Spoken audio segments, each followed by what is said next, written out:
Mari kita berdoa. Bapa Surgawi, Bapa yang kami sembah dalam nama anak-Mu Tuhan Yesus, terima kasih untuk napas kehidupan yang baru yang Tuhan berikan kepada kami. Sebelum kami mulai aktivitas kami mau disapa dengan kebenaran firman Tuhan. Dalam nama Yesus kami berdoa. Amin. Sapaan rohani buat kita pada pagi hari ini, Rabu 7 Juni 2023. Saya ambil dari kitab Yehezkiel pasal yang ke-18, ayat yang ke-21. Demikian kesaksian firman Tuhan.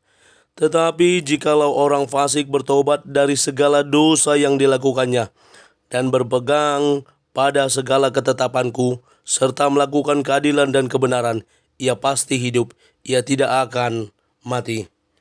Bertobat dan berpegang pada segala ketetapan Tuhan. Ibu, bapak, saudara terkasih dalam nama Tuhan kita Yesus, sebuah film action, film laga yang mana anak mudanya atau jagoannya, dia adalah seorang pembunuh bayaran. Ketika dia dibayar lalu dituntaskan segala pesan atau permintaan dari orang yang membayar dia lalu pergi ke gereja dan bertobat, menyesali perbuatannya. Namun hal tersebut dilakukan berkali-kali sehingga si pastor berkata, tidak ada gunanya kamu menyesal, bertobat, tapi kemudian kamu datang lagi dengan kesalahan yang sama. Lalu dia menjelaskan kepada sang pastor bahwa saya adalah pembunuh bayaran, saya bekerja sesuai dengan bayaran yang saya terima, dan ini saya lakukan karena saya butuh uang.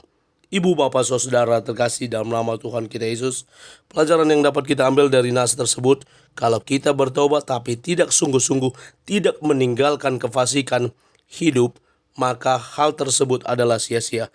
Pertobatan harus diikuti sebagaimana yang disampaikan Allah kepada Yehezkiel, yang kemudian dia tuliskan dalam kitab ini, dan ini menjadi pelajaran bagi umat Israel, bahwa jikalau orang fasik bertobat dari segala dosa yang dilakukannya, setelah ditinggalkan, setelah bertobat, maka dia harus berpegang pada segala ketetapan firman Tuhan, pada aturan-aturan yang telah ditentukan. Ada 613 implementasi dari 10 Taurat yang disampaikan oleh Tuhan.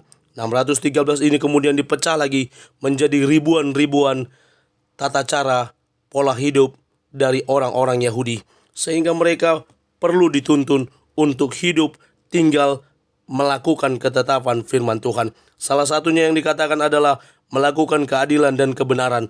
Dan disampaikan lagi dalam nats ini bahwa ia pasti hidup dan tidak akan mati. Mary Elizabeth Braddon berkata, bukti pertobatan terkuat adalah usaha untuk menebusnya.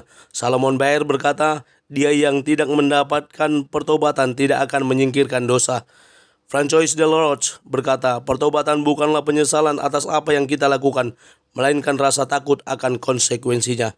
Sebagaimana cerita film yang saya sampaikan tadi, dia bertobat tapi hanya sementara, tidak menetap. Karena itu, pertobatan yang sesungguhnya adalah meninggalkan perbuatan yang jahat dan berpegang pada firman Tuhan.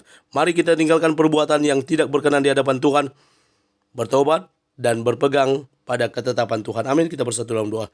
Terima kasih Bapa untuk firman-Mu, mampukan kami menjadi pelaku kebenaran firman Tuhan yang sungguh-sungguh bertobat dan meninggalkan kefasikan.